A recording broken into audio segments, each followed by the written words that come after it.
it's me again, Miss Jessica, and now it is time for another ABS Bedtime Story.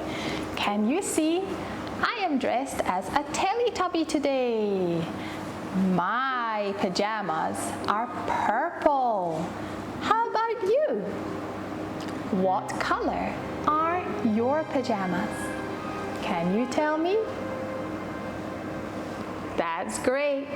So I am the purple Teletubby, Tinky Winky.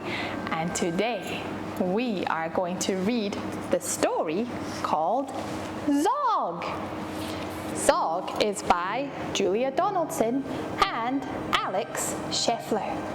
So if you are ready, let's open the book and read together. Z0G. Madam Dragon ran a school many moons ago. She taught young dragons all the things that dragons need to know. Z0G, the biggest dragon, was the keenest one by far. He tried his hardest every day to win a golden star. All the dragons in year 1 were learning how to fly. "Hi," said Madam Dragon, "way up in the sky. Now that you've been shown, you can practice on your own, and you'll all be expert flyers by the time you're fully grown."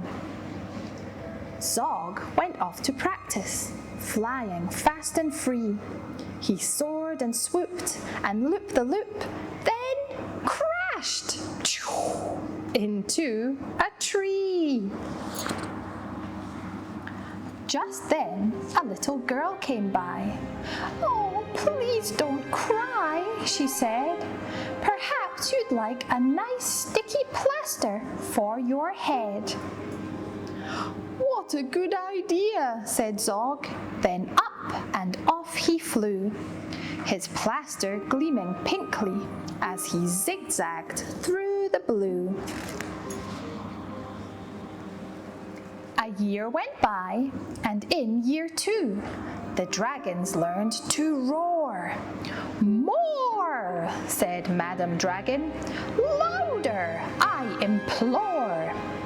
Now that you've been shown, you can practice on your own, and you'll all be champion roarers by the time you're fully grown." Z0G went off to practice. He roared with fearsome force. He kept it up for hours on end, but then his throat grew hoarse. Just then, the girl came by again. She said, "What rotten luck! Perhaps you'd like a nice soothing peppermint to suck." "What a good idea," said Z0G. Then up and off he flew, and breathing fumes of peppermint, he zigzagged through the blue. A year went by, and in year 3, the dragons learned to blow. "No," said Madam Dragon. "Breathe out fire, not snow. Now that you've been shown, you can practice on your own, and you'll all be breathing bonfires by the time you're fully grown." Z0G went off to practice. He blew with all his might. He twirled around in triumph, and his wingtip caught alight. "Oh no!" Just then, the girl came by again. She said, "You poor old thing, perhaps you'd like a nice stretchy bandage for your wing." "What a good idea," said Z0G. Then up and off he flew, his bandage flapping wildly as he zigzagged through the blue. All all the Year 4 dragons were learning. Can you guess? Yes, said Madam Dragon. How to capture a princess. Now that you've been shown, you can practice on your own.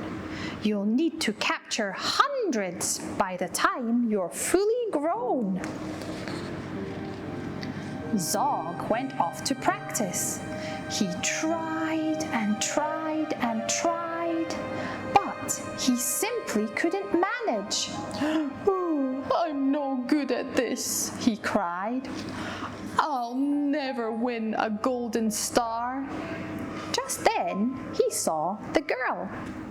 Perhaps, she said, you'd like to capture me. I am Princess Pearl.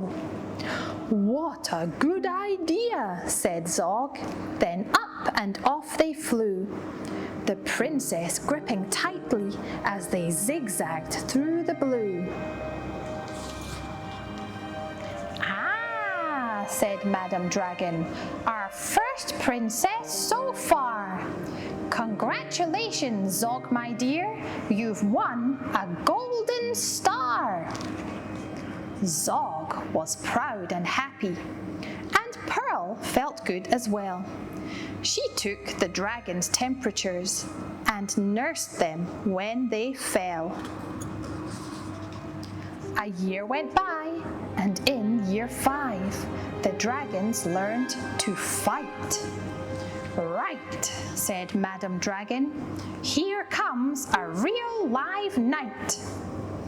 Up spoke the knight. My name, he said, is Gadabout the Great.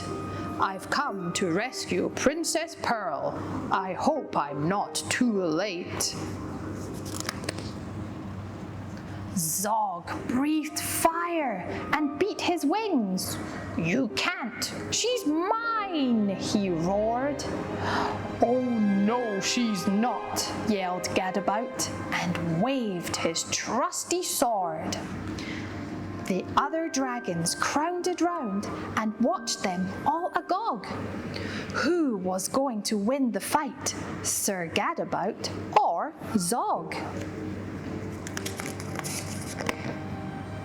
Then Princess Pearl stepped forward, crying, Stop, you silly chumps! The world's already far too full of cuts and burns and bumps.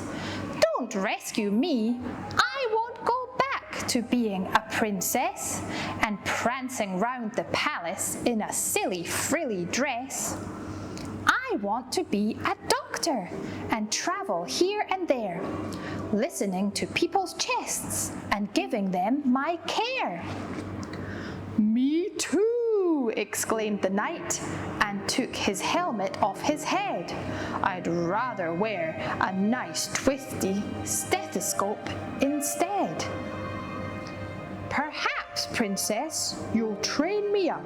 And Pearl replied, Of course, but I don't see how the two of us could fit upon your horse. Then Zog said, Flying doctors! I'd love to join the crew.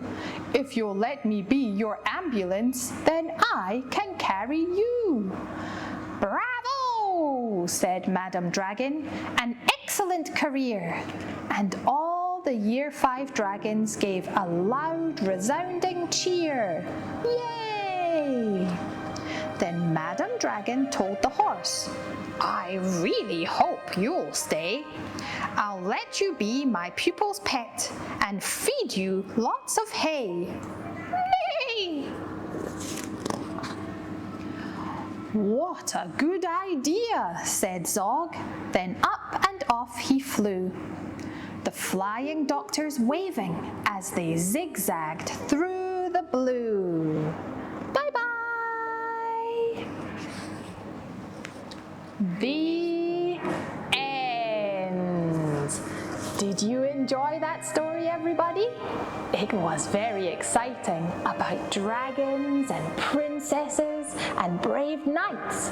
But in the end, they wanted to be doctors and help people. That is a very nice thing to do. All right, everybody. Well, now I'm feeling very tired. I think it's time for us to lie down, close our eyes, and have some sweet dreams together. Good night, everybody. Mwah.